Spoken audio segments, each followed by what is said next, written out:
Hello, everybody. Jordan here. If we got anybody with us that has some questions, you can go ahead and pop those in the YouTube chat.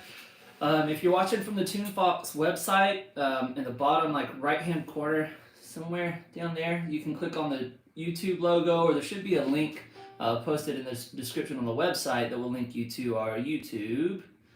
And then you can pop on here, and we can talk with each other about banjo, mandolin, or guitar, ask some questions. Let me know what's going on. So I think we got a couple people in here. If you guys don't mind, just pop your name in the chat. Say hi. Let me know what instrument you play and what you're working on.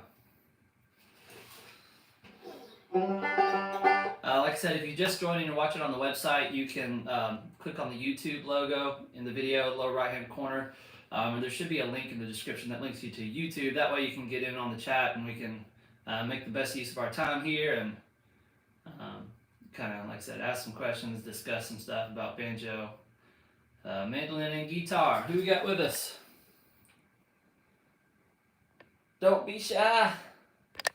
All right, well, I'll talk about some stuff until you guys get here on YouTube and get to talk with me. So one of the things I'm going to do Blackberry Blossom on the different instruments and just kind of talk about some different ways to practice it, maybe some different licks and stuff, okay? So the first thing I want to talk about is like different rhythm styles. So we can play a rhythm straight or swung. So straight rhythm would sound like this.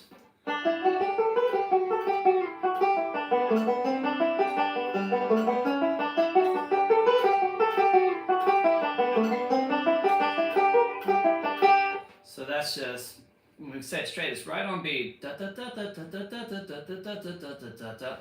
Alright, so we could also play this with kind of a swing beat. It'll sound like this.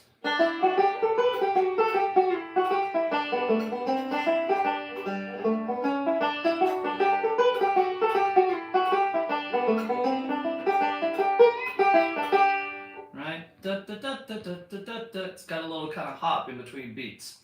That comes from the blues. So this is a good way to kind of vary up a song you already know. Actually, playing with a swing beat can also help you get a little bit of speed. So I'm going to turn the metronome on, and I'm going to play it straight a couple times, and we'll play it with a swing beat. Just work on the A part for right now. Alright, so we got it 75, real comfortable tempo. So here's straight.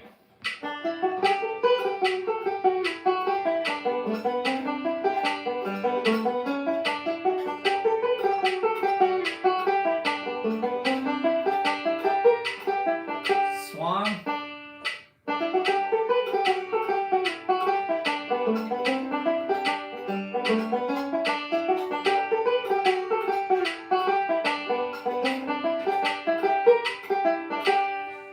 Right? If you have a hard time filling those in-between beats with the metronome, we could speed it up, because right now we got, let me check, we got a 75, 1 E and a 2 E and a 3 E and a, alright? We could change the metronome up a little bit so we could feel that swing beat. So right now I'm playing at 75, that equals a quarter notes.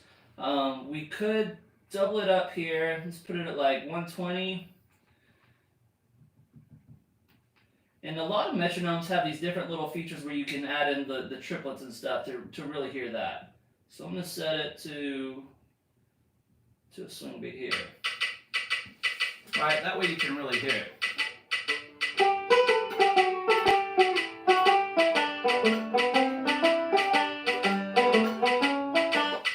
Right?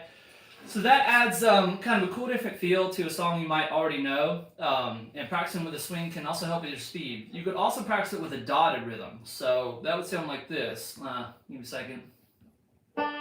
That's one again, 1, 2 again, 3 again, 4.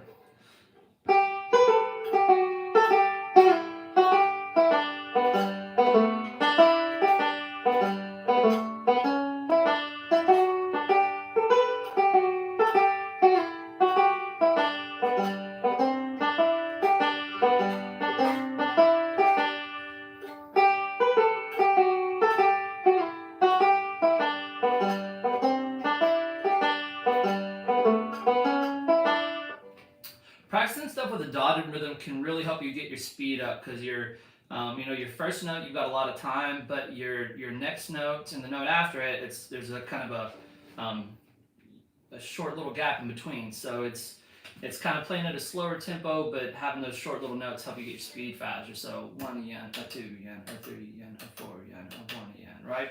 So you can do that. I'm playing that melodic style. If we were doing that single string, we'll do it single string, and I'll show you. Let me get that up here.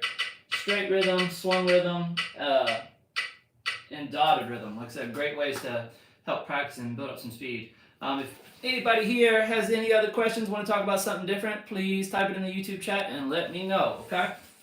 Alright, so here's Blackberry Blossom. I'm going to play it straight.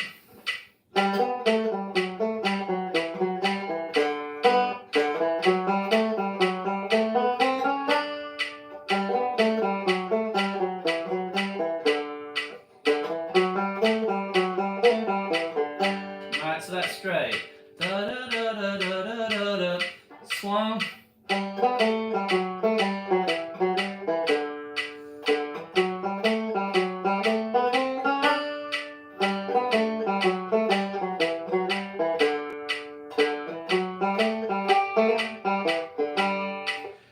Right, so it gives it a totally different feel. And then we could put it to that dotted rhythm if we're wanting to work on our timing, or just give a kind of a different feel. 1 yen, a 2 yen, a 3 yen. Let's slow it down just a little bit. 1 yen, a 2 yen, a 3 yen, a 4.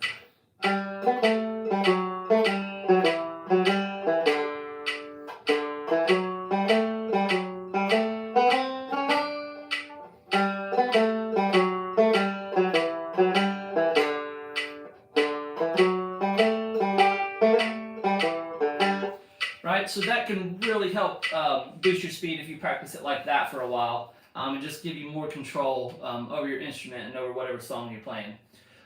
Something else to think about, especially when playing slow, is pick noise. You can hear that little sound.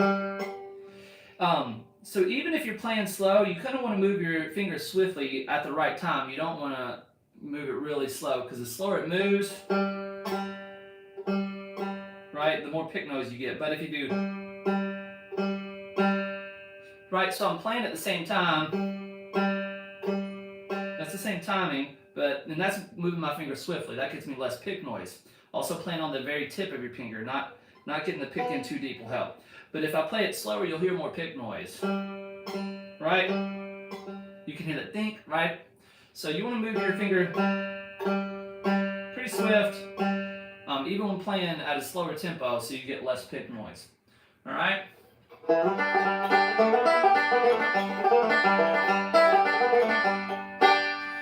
Alright, I'm going to talk about some other instruments. Just give an overview, like I said, just doing Blackberry Blossom right now. Showing on some different instruments, some different stuff you can do with each of them. But again, if you guys got any questions, pop them in the chat. We will talk about it. Alright, so Blackberry Blossom on mandolin. The same things apply, like playing that straight, swing, dotted rhythm can all help give you a different feel and help give you a little bit more control. So playing it on mandolin, play it straight.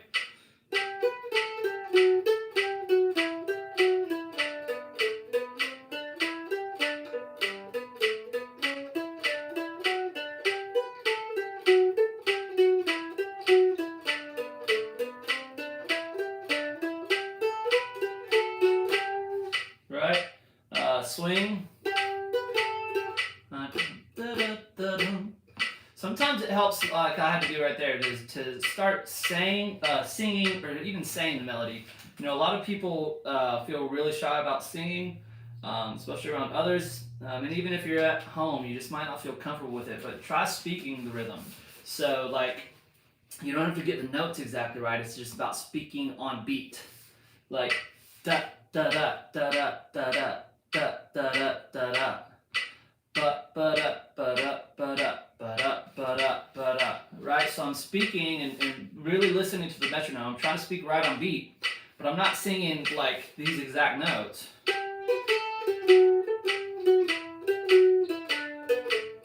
But speaking on the beat will really help you understand it in your mind first, and it should be a lot easier at that point once you understand it mentally to translate it here to your instrument. Okay. All right. So back to playing Blackberry Blossom Swing on the mandolin.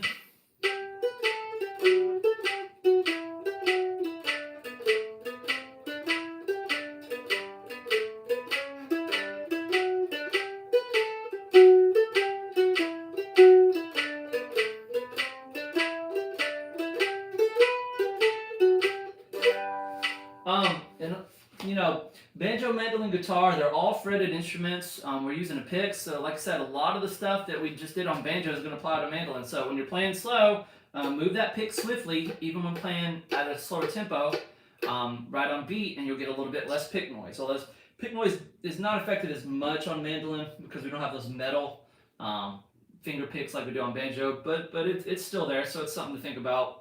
Another thing to think about mandolin is holding those fingers down, as much as possible. So when I'm starting out on Blackberry Blossom, I've got my 2 fingers up here for this G note, and then my first finger right there. So it's ready for these first 2 notes. So all I'm having to do for those 1, 2, 3, 4 notes is just lift 1 finger, right?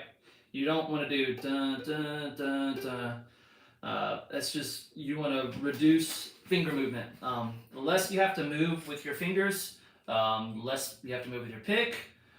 It's more efficiency. Usually going to translate to speed and smoothness, all right? And then this next phrase. So all I'm doing right there, going from this first little part of it, I'm lifting that finger, and then when I put this pinky down, you see I'm putting my pinky and the ring finger down, right? So that way when I descend, all I'm gonna do is lift 2 fingers. That's efficient.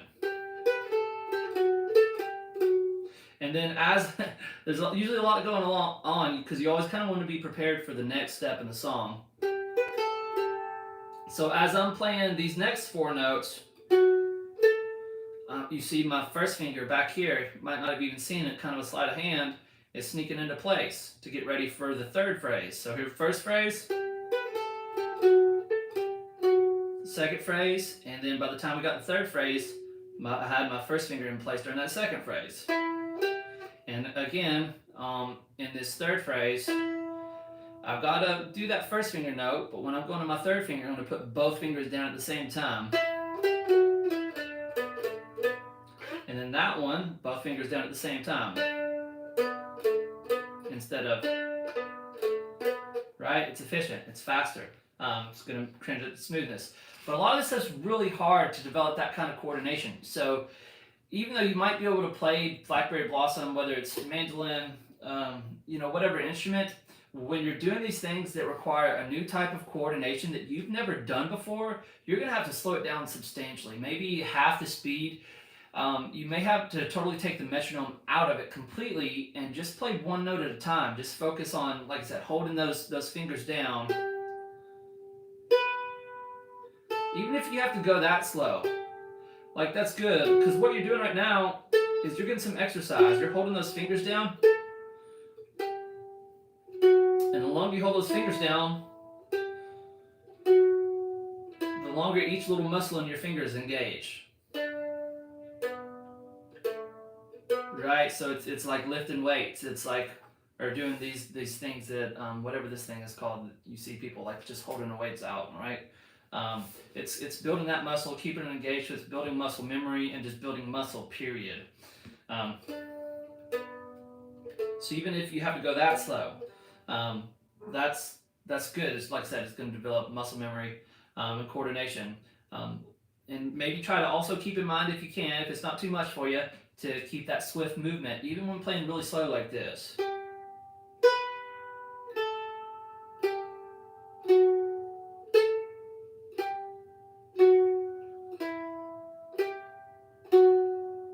Right?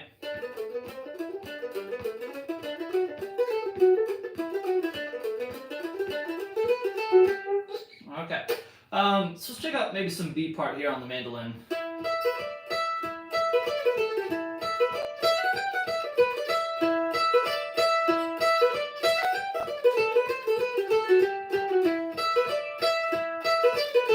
So that's basically, it's got that something kind of like that. So maybe wanted to show you guys just a couple little ideas for how to get variations. So first of all, when coming up with your own variations, you obviously you want to know the melody or a version of the melody and the chords. So the main chords for the B part is just holding the E minor. I can't sing that. It's so high. Like I said, if you can't sing the notes, sometimes just speak it in the rhythm.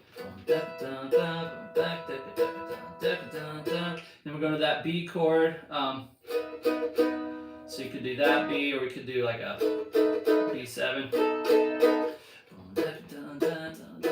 And then we got a C, C, G, D, G.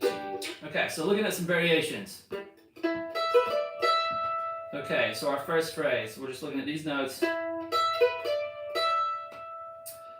Anytime I see this thing, a good variation or a couple good variations you can add is going to be sliding up from this note, which is a D note, to your E note.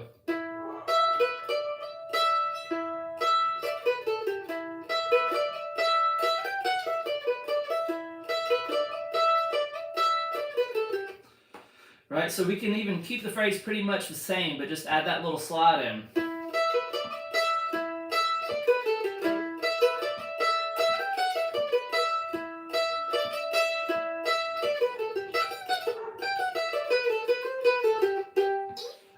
So we could do a whole slide where I'm sliding from the D to the E note.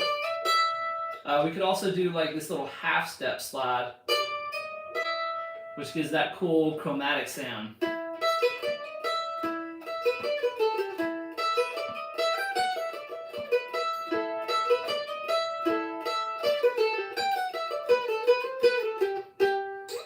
Okay, so maybe let's look at some other stuff we could do.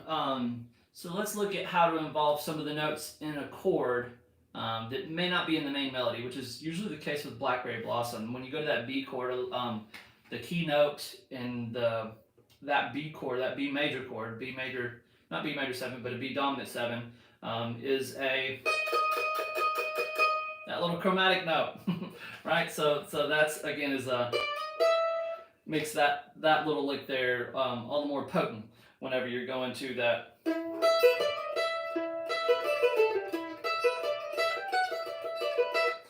To that B note and getting ready to go to it. It kind of foreshadows it. Okay, so your B dominant 7. Here's a B bar chord. So the notes in a B chord are going to be B, D sharp, and F sharp.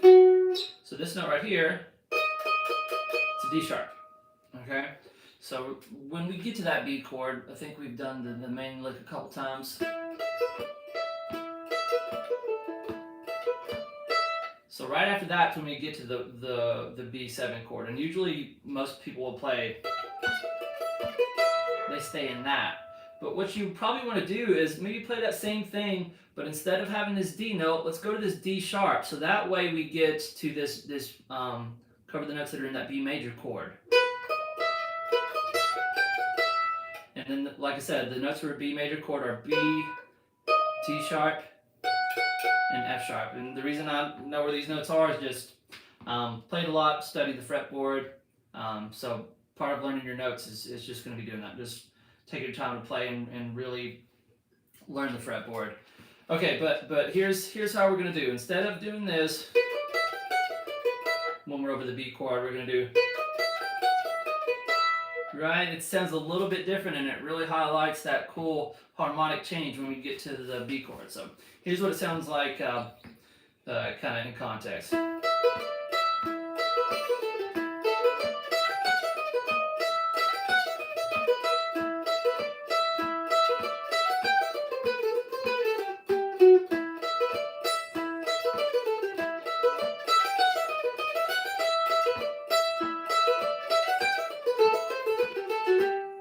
Right, so it's a little change, but something that you actually unfortunately don't hear a lot of people do, but it's a really easy change. All we're doing is kind of taking whatever maybe familiar lick we had, moving from that D note to that D sharp, so that we're covering the note that's in that B7, and it shows that cool harmonic change that happens. All right.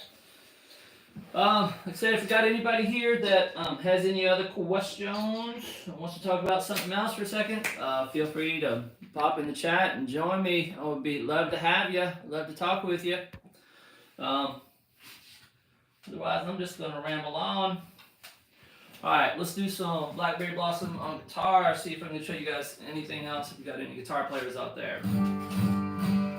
All right, so again, I'm just gonna show you straight, swung, and dotted.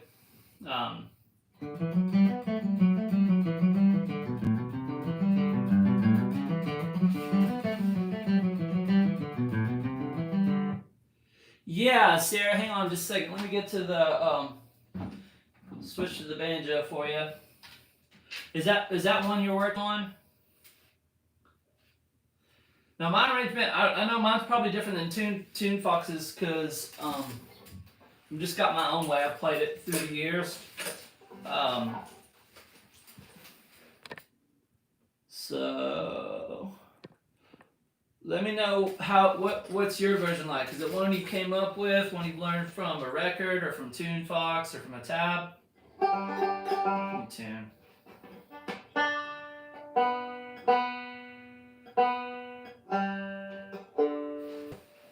Yeah, several versions. Trying to pick the one I like best. Yeah, try to make a Frankenstein. You know, so pick your pieces you like best and kind of put them all together. But usually, you know, if you play a tune a lot, Tune Fox version and one I got from Jim Pankey. Jim's awesome, man. Yeah. So usually, if you play a tune a lot, you're usually gonna come up with so many licks. Same here on banjo. Cool. Yeah, so usually if you play a tune a lot, you're gonna either learn a couple different versions or come up with so many different licks that you'll have more than one break. Like you'll have enough licks to go through the entire tune, the A, B, B. You know, the first time might be the Tune Fox version, and then if you're at a jam, you know, you're back to rhythm for a couple times. Then when it comes around to you, you play the Pankey version, and as you go along, you know, some of this stuff just becomes so ingrained in your playing that you're able to mix and match and get kind of off the beaten path a little bit. How do you want me to play? Do you want me to do melodic or single string? I can try to do Scruggs. You rarely hear anybody ever do this Scruggs. I could come up with a shoddy version of that real quick. So melodic or single string, Sarah?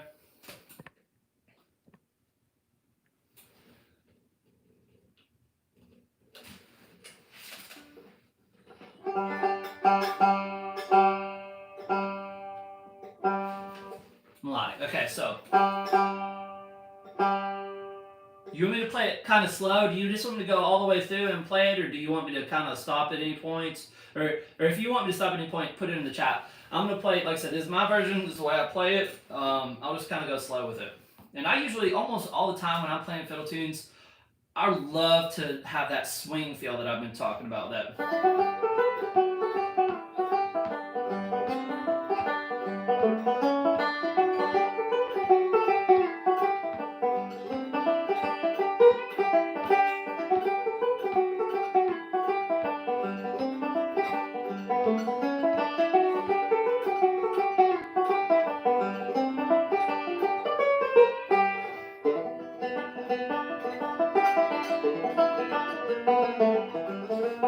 Sorry, let me get where you can see it.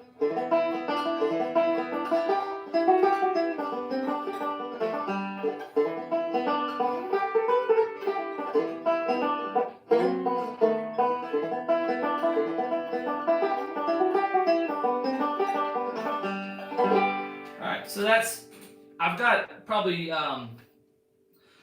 maybe a few more melodic riffs, but that's kind of like my basic version that I've came up with.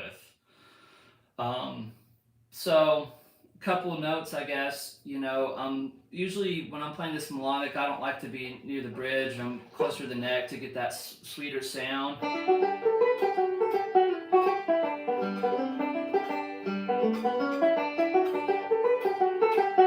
Right, I use that slide. Some people don't do that. I'm not sure why I came up with it. That's just, I don't know, it's just how I've done it.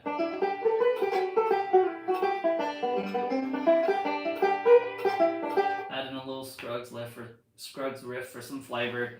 And like I said, playing with that swing feel, that's just what I like. A lot of people play this a lot more straight. And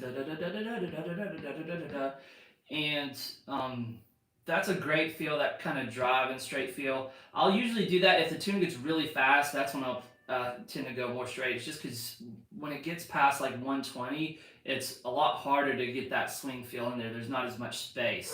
When there's more space, you've got more opportunity to get that kind of that dancey kind of vibe to it, and that's what I dig. Okay, so I mean that was one time through. That was AABB. That's pretty much. I can play through it again. Do you have any questions about that, or is there anything else you want me to highlight? I mean, I know this is kind of crazy what I did in the B part. So that's like.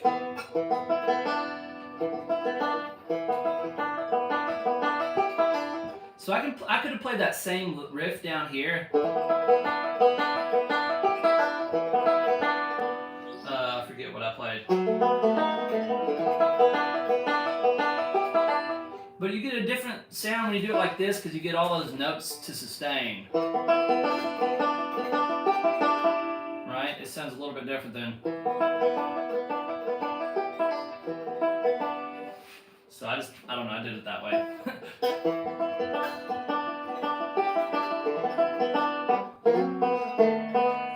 So right there, that's a little trick.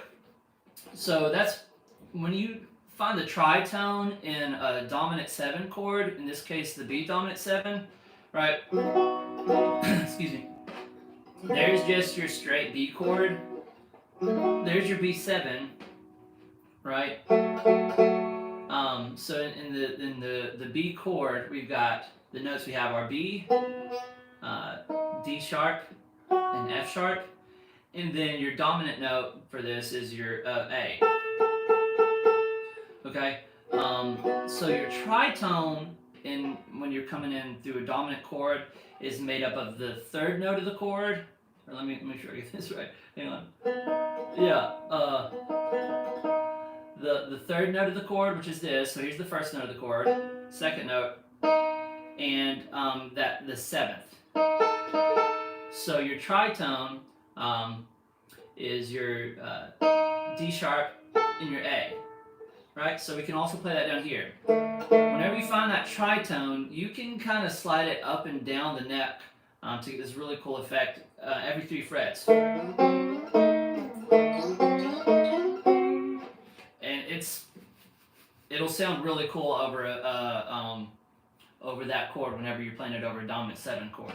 So that lick, when I did it, I didn't do it didn't go all around the neck, but I did slid it up 3 frets and then hit that open B string. Obviously, we know B is in a B chord, so that's fair game. Right, and then it also, when listening to the upper voice of this, got that cool little thing.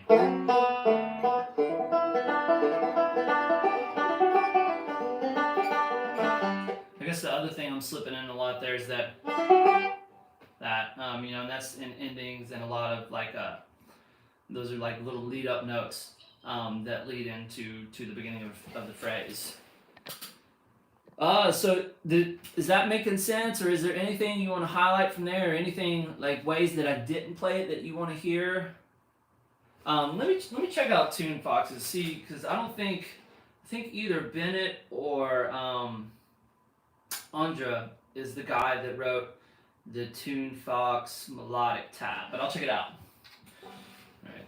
So, but like I said, Sarah, you guys keep talking to me, so I'm here for you guys, and I want to talk with you. I want to help with whatever's going through your heads. Just pop it out there. It's just us, okay?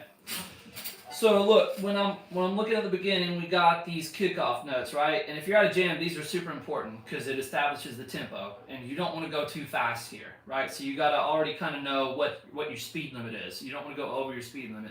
You want to be able to play it clean. So. Alright,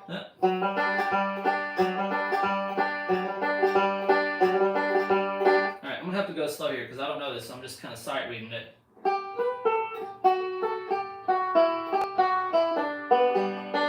Right? so that's a pretty standard phrase. Let me go through it again and see if there's anything we need to talk about. I like that better than the way I play it without that slide.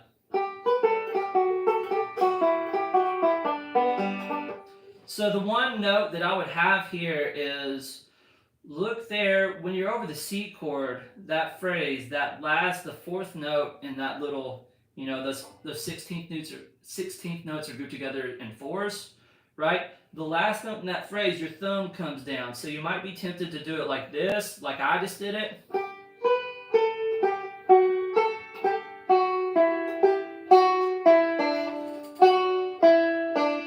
Right? But when you get going really fast, as much as you can, not having these fingers do this, not having a middle index middle, is going to benefit your speed. So bringing that thumb down so it's middle, thumb, middle is going to help with your speed. So, well, hold on, I went back to my way.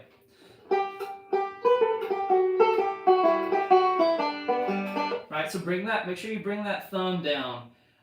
That's in the second measure, really the start of the song, okay? All right, looking at the second measure.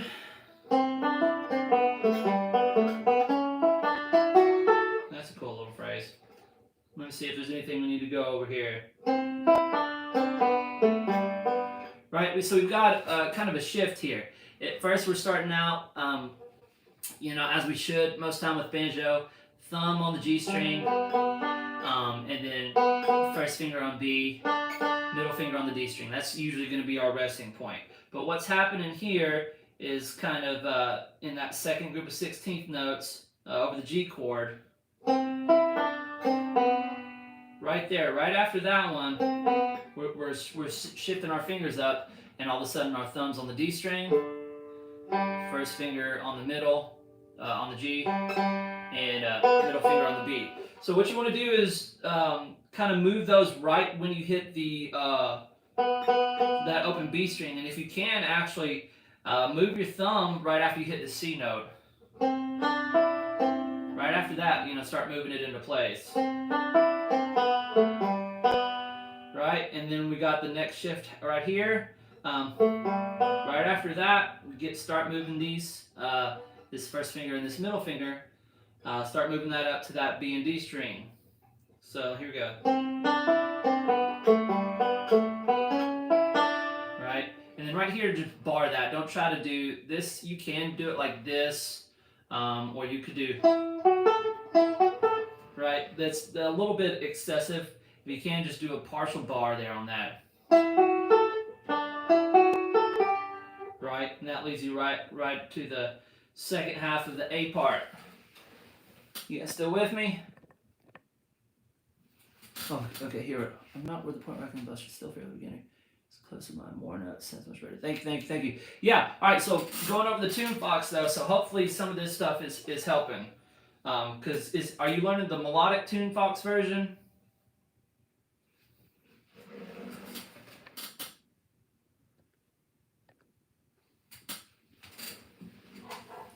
Still with you. Cool. Is that because I know you said tune box and Jim Pankey, is that the melodic one that you're working on?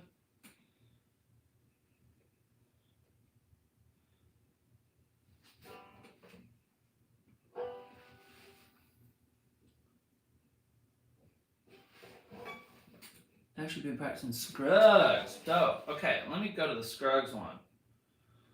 Blackberry Blossom. Yeah, this is rare that you hear this one Scruggs in most jams. But there's a lot of cool opportunities with this one for the chords. So the big thing with this, just looking at the tab, which is a good thing to do. Cool, Kyle, you done both. Okay, so did any of that stuff help you, Kyle, with that melodic one? We might come back to that here in a second. Yeah, so there's a lot of opportunities with this Scruggs one. Because it's a lot of quick moving chords, so there's a lot of really cool stuff we can do. But here's I lost my track of thought. Back to it though. But just looking at this tab, I'm looking at it, and it's looking like a lot of chord movement where we're playing rolls around chords. So that's a cool thing. But that's going to be the biggest challenge in this. And I guess my point was, when you start to learn a song, don't just hit play and jump in or start playing it. look over it and see, what are the hardest parts in that song. Kind of look through the whole thing, and then, because maybe you might not need to practice the whole thing right off. You might just want to listen to it, and then practice a few of the hard spots. Okay. All right. So looking at the Scruggs version, I'll kind of go through this one. All right. So we got, like I said, I'm sight reading, so I'm gonna have to go kind of slow. Alright, so my advice here for this first switch, going from that G to D, might want to do it like this, actually. I like the partial bar tip. Cool, cool. So, for working on this G to D, we actually might want to play that first part like this, so that way it lets us know that, we're playing out of this chord shape. The chord shape that we might see whenever doing this kind of backup. It's kind of what we might call the D chord shape, usually seen down here. But it's only a D chord shape down here because of where we're playing it, because this middle finger note is a D. If we're up here, it's a G chord shape. So I've got first finger there on the 8th fret, second finger, 8th fret, second string, first finger, 7th fret, G string, pinky. That is on the 9th fret of the little D string, and we could have our ring finger there, 9th fret of the big D string. Don't really need it for this chord, but I think maybe having it close by at least, like I said, lets us know we're playing another chord. So what you want to do here, going from this G to D, is get your chord here first, right? And then when you go to this D chord, we're just going to have this bar already down, and then we're just going to lift off. So it'll be like this. So right now, when I'm playing this chord, like, my bar's already there. So all I'm doing is lifting, right? And actually, you might just want to sort of pause the tune fox for a second if you were working on this and just practice that little switch. Making sure you can feel you've got the bar all the way down, and to check that, just go one note at a time. Right? And then you're just going to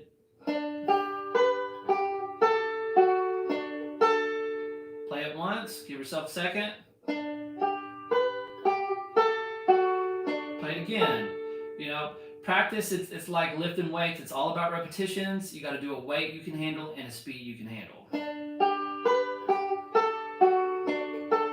Right? And then all we're going to do when we go to the C chord is just slide this bar back.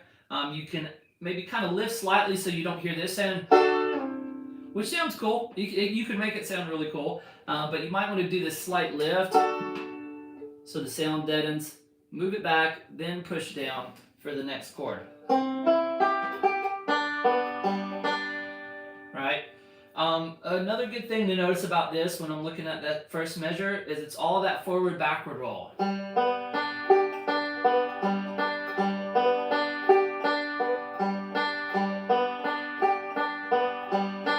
Right? So doing that, having that forward-backward roll down really, really well is going to make it a lot easier. So the main thing that you'll have to be focusing on for the Scruggs version is just your left hand and getting, the chord switches and having your fingers prepared for whenever you have to go from one chord to another chord. Okay? All right, so that's the first line in the song. Second line, what do we got here? We got a little Scruggs drift on the C chord.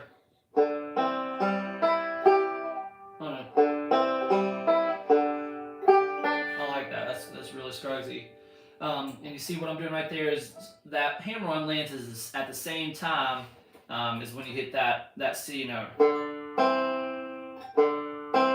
So even that right there would be something good to just do what I'm doing right now. Isolate and practice and try to get this middle finger, which is hammering on, and this first finger is pitching.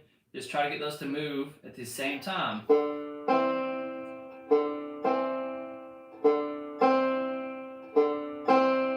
Get a good hammer-on sound, you want to make sure that your fingers are curled like this, right? We don't want them like that. You want to be curled and coming down right on the fingertip, not on the finger pad, right on the fingertip, okay? What just happened? All right, C chord. All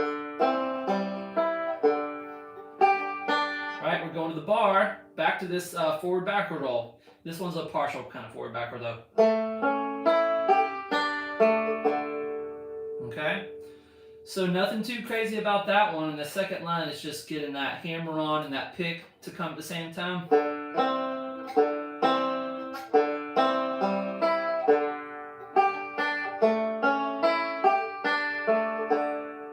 The nice thing about that line is we've got these longer open string notes. You know, over that G chord, we've just got. And during that time, you know, you can give yourself a second to go from that C chord to this A chord. And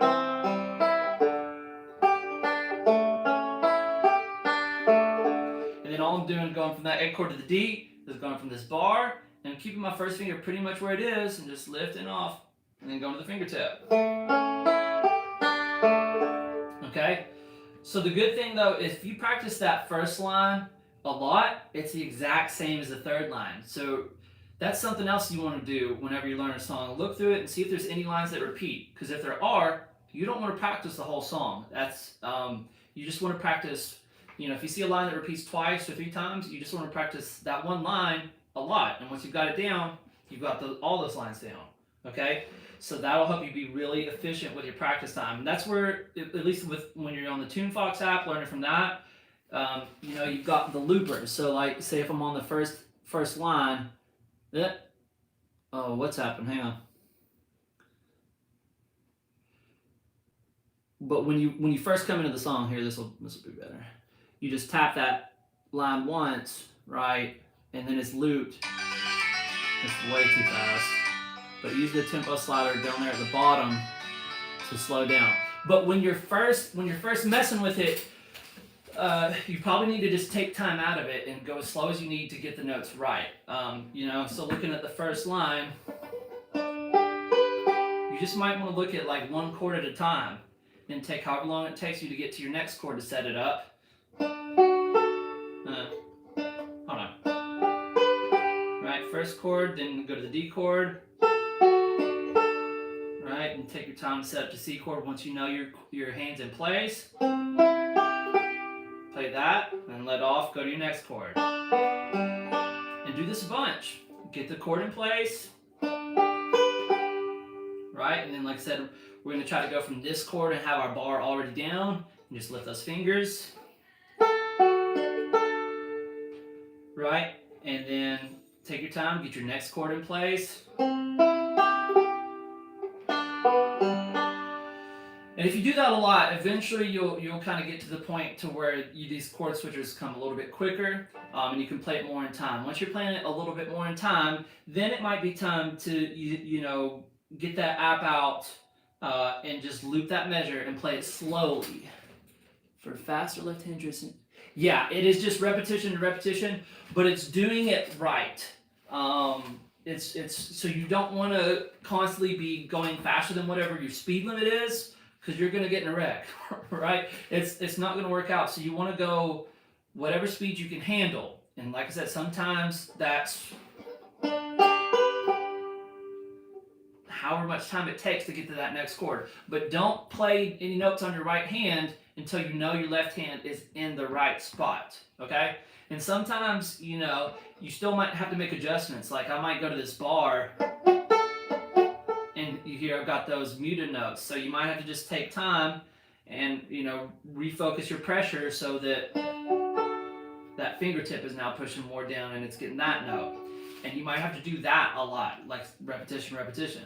The other thing that will make your left hand chord switches faster is thinking about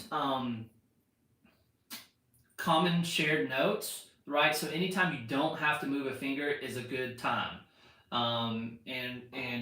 Just not having them fly out as much. So let me think like a couple examples, you know, like right here, we're going from this G or a partial G to that D. And so the thing I'm doing to make this specific chord transition faster is already having the bar down. So all I'm doing is lifting ring and pinky. Or what is that? Middle and pinky.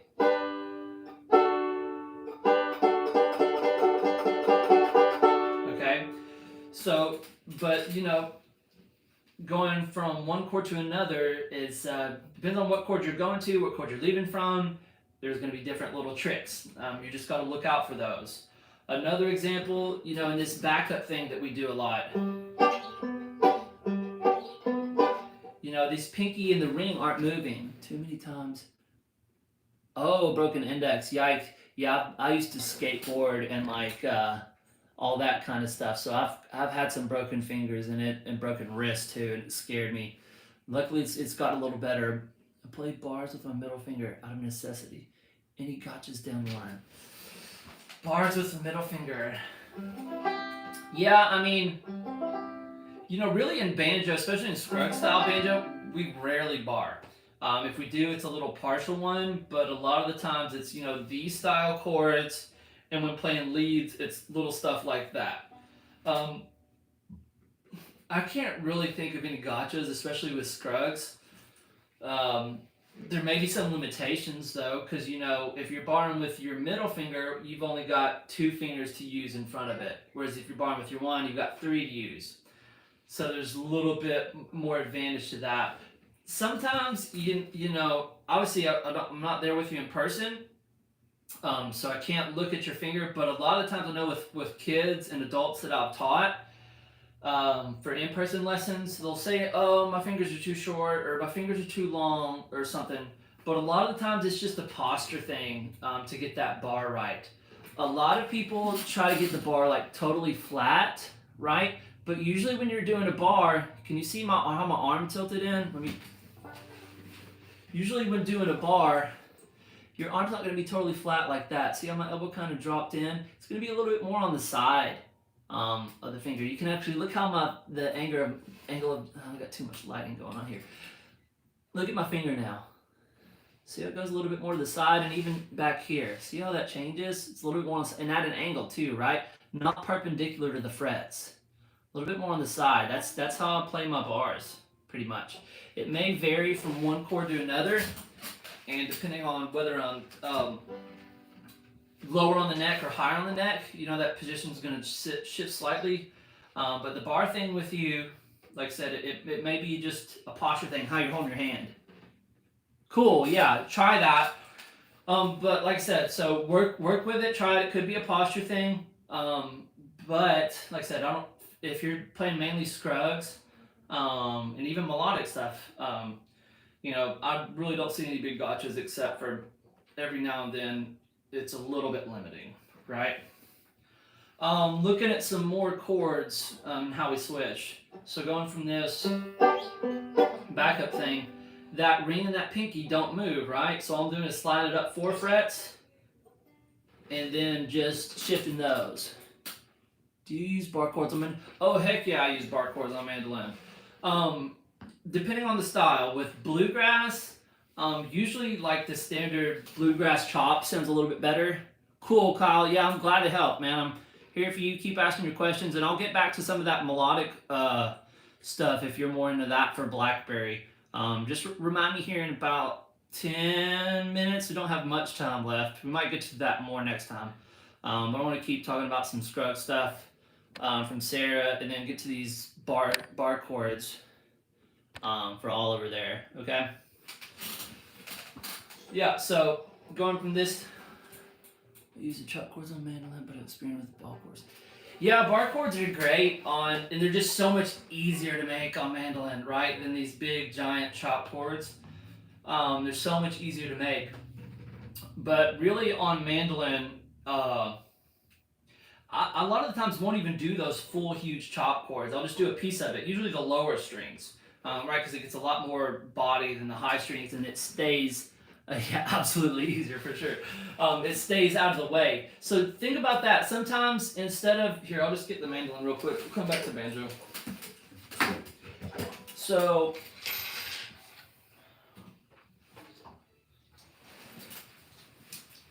three finger chop chords. Yeah, 3 fingers are great, man. So let's say, there's that big infamous G or A1. Instead of using this whole chord,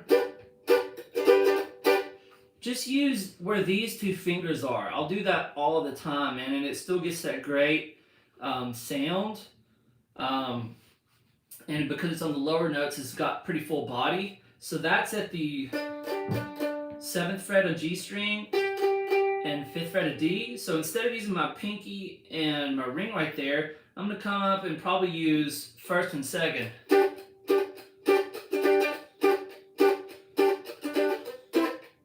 And then go to maybe a 2 or a 3 finger.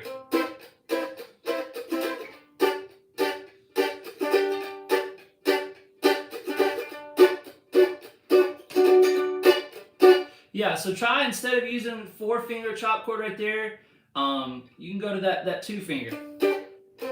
Yeah, I think I had said use 1st and middle first, but then I realized after coming from the C chord, it's a lot more efficient, talking about chord changes, to just slide that ring finger up and then use that middle finger.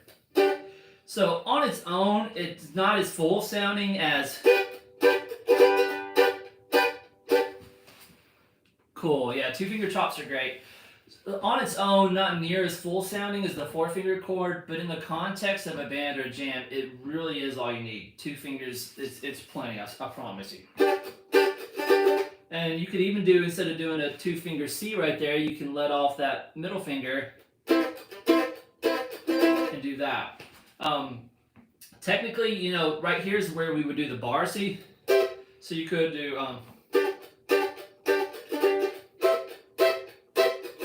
or even just these two.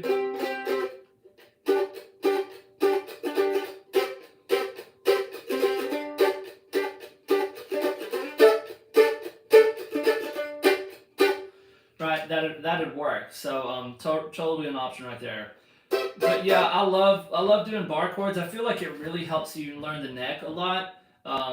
It'd be really good actually to learn like a chord scale. So if we're looking at like the A chord in the key of A. So anytime you're in, and this theory thing is going to apply to banjo, mandolin, guitar, in any major key, the chord, if you're going by the chord scale, starting from your root note, here in A, we've got A major, then we go B minor, C sharp minor, D, E, E minor, and then there's a diminished chord after that, not usually played. A lot of times you actually just might play like, so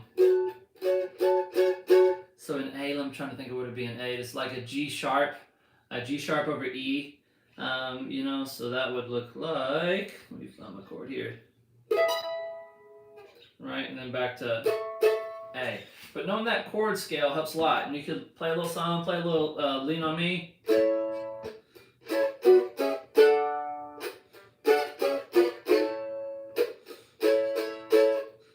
Then we're going to our E chord, so we could, or no, we're going to, going to our E chord. And I think I said E minor up here, I meant F sharp minor when you're in A. Could have done that, or...